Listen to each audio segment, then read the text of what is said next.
I decided I would try to trace the transition in the Western world from valuing voluptuous figures to valuing slender ones.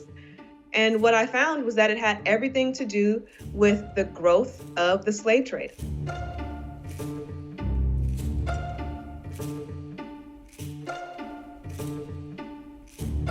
In the early years of slavery, voluptuous physiques were prized because slavery and the Renaissance were coterminous.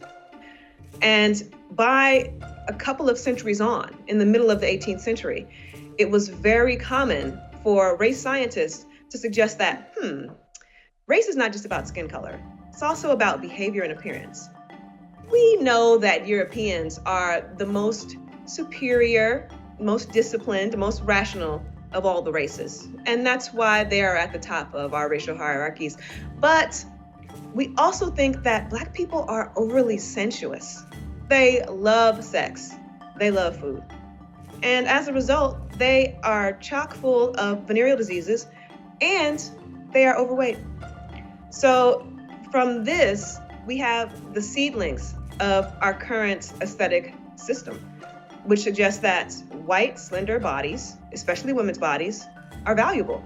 But fat bodies, and especially fat Black bodies, are worth denigration. It's not just about health. This is clearly about aesthetics. This is about disciplining women often, and it's also about population management.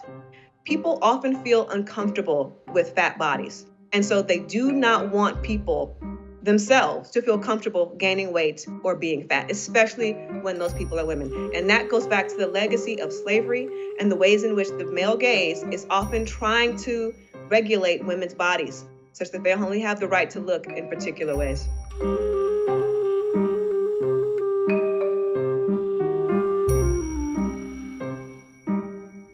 It wasn't until the 1980s around that the medical field started to use BMI.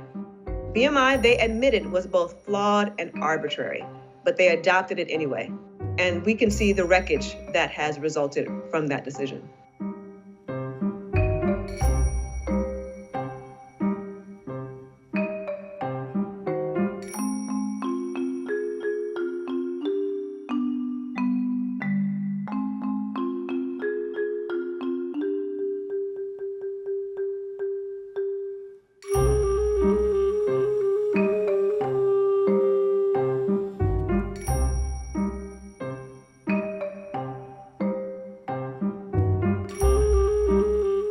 That is to say, seemingly, there could have been almost no racial diversity in the studies that were used to create BMI, and we would today call this a form of colorblind racism.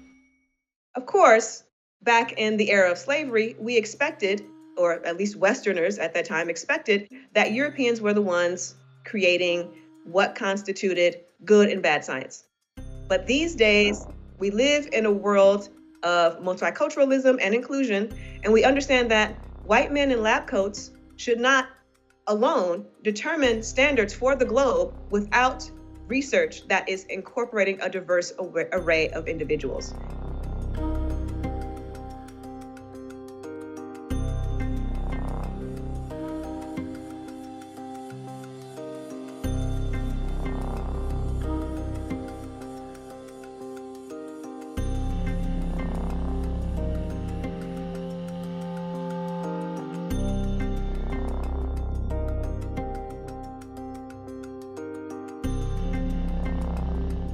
So you talk to doctors there and they say things like, we are interested in the holistic portrait of our patients. That means when they come in, they can take their weight, but their weight is not going to be the main thing they're going to talk to them about. They're going to talk to them about their family history, their dietary practices, their exercise, their sleep, their levels of stress. All of these things and many more contribute to our health outcomes. We can talk about environmental toxins. We can talk about the walkability of your neighborhood. If you have access to grocery stores or only convenience stores. All of these things are consequential to our health outcomes. But unfortunately, they're not taken that seriously within the medical establishment in this country.